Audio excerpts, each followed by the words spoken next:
तत्पुरुषाय विद्महे महादेवाय धीमहि तन्नो रुद्रः प्रचोदयात्। जय भोलेनाथ।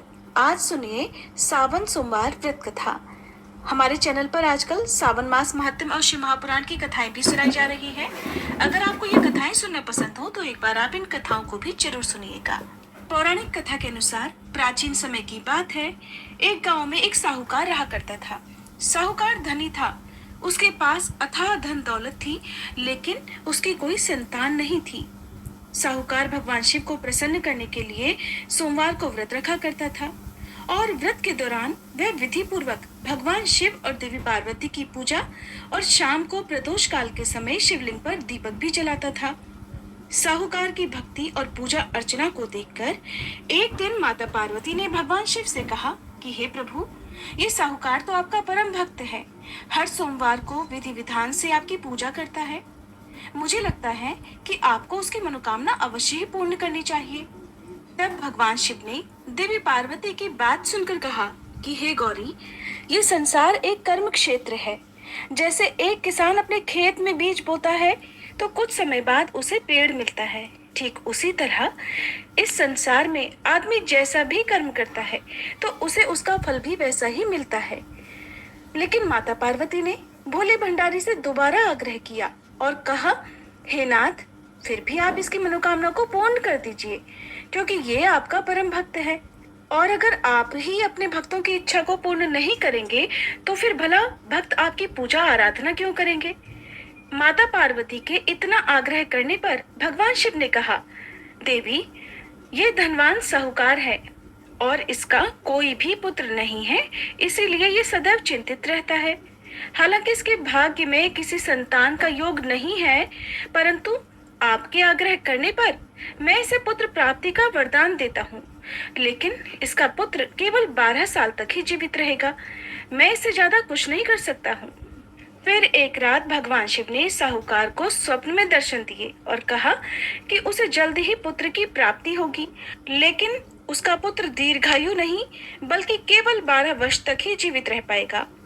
ये बात सुनकर साहूकार ना तो प्रसन्न हुआ और ना ही ज्यादा दुखी हुआ। स्वप्न में सब कुछ जानने के बाद भी साहूकार ने पूजा अर्चना जारी रखी और कुछ दिनों बाद साहूकार की पत्नी गर्भवती हो गई और उसने एक सुंदर बालक को जन्म दिया।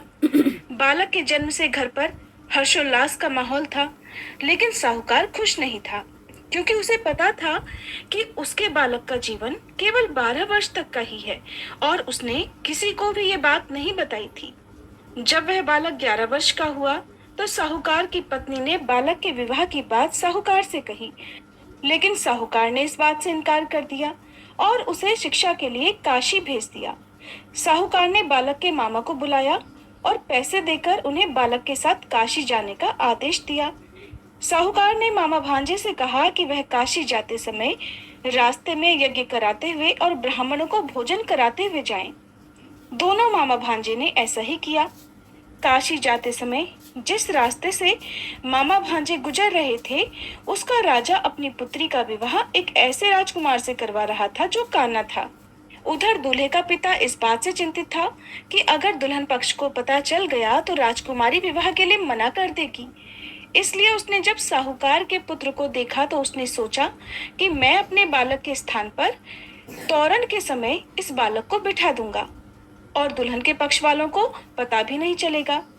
दूल्हे के पिता ने साहूकार के पुत्र को इस बात के लिए तैयार किया और वह बालक तैयार हो गया। इस तरह उस बालक ने दूल्हे के कपड़े पहन लिए और घोड़ी पर चढ़कर तोरण की रस्म को पूरा किया। तोरण के बाद जब फेरों की बारी आई तो दूल्हे के पिता ने फिर साहूकार के पुत्र से अनुरोध किया कि वह दुल्हन के साथ फेरे भी ले ले, ताकि विवाह संपन्न हो सके और ये बात छुपी रहे। मामा राजी हो गए और विवाह समारोह भी संपन्न हो गया। विवाह संपन्न होने के बाद मामा भांजा काशी के लिए प्रस्थान कर गए, परंतु साहूकार के पुत्र ने दुल्हन के कपड़ों पर लिख दिया कि तुम्हारा विवाह तो मुझसे हुआ है, लेकिन तुम जिसके साथ विदा किए जाओगी वह एक आंख वाला आदमी है और मैं काशी शिक्षा ग्रहण करने जा रहा हूँ। जब राजकुमारी ने ये बात पढ़ी तो उसने राजकुमार के साथ जाने से इनकार कर दिया और अपने पिता से कहा कि ये मेरा पति नहीं है, मेरे पति शिक्षा ग्रहण करने काशी गए हुए हैं। जब सब जगह ये बात फैल गई तो मजबूरी में दूल्हे के पिता ने सारी बात सच सच बता दी और दुल्हन के पिता ने फिर बेटी को भेजने से इनकार कर दिया। इधर मामा भांजे दोनों काशी पहुंच गए और बालक शिक्षा ग्रहण करने लगा। तब मामा ने यज्ञ करना शुरू कर दिया। जब साहूकार का पुत्र 12 वर्ष का हुआ तब एक दिन उसने अपने मामा से कहा कि उसकी तबीयत ठीक नहीं है और वह सोने के लिए अंदर जा रहा है। साहूकार का पुत्र अंदर सोने के लिए कमरे में गया तो उसकी मृत्यु हो गई। थोड़ी देर के बाद जब मामा अंदर पहुंचे तो उन्होंने बालक को मृत अवस्था में देखा और बहुत दुखी हुए, परंतु वह रो नहीं सकते थे वरना उनका यज्ञ अधूरा रह जाता। इसलिए मामा वापस आकर यज्ञ करने लगे और यज्ञ पूरा करने के बाद और ब्राह्मणों को भोजन कराने के बाद मामा अपने मृत भांजे को देखकर विलाप करने लगे। ठीक उसी समय उसी मार्ग से भगवान शिव और देवी पार्वती जी जा रहे थे। माता पार्वती ने किसी के रोने की करुण आवाज सुनी तो भगवान शिव से कहने लगी कि हे प्रभु, कोई मनुष्य रो रहा है, चलिए उसके दुख को दूर करते हैं। तब भगवान शिव और देवी पार्वती मामा के पास गए और उन्होंने जब मृत बालक को देखा तो हैरान रह गए, क्योंकि वह भगवान शिव के आशीर्वाद से जन्मा साहूकार का पुत्र था।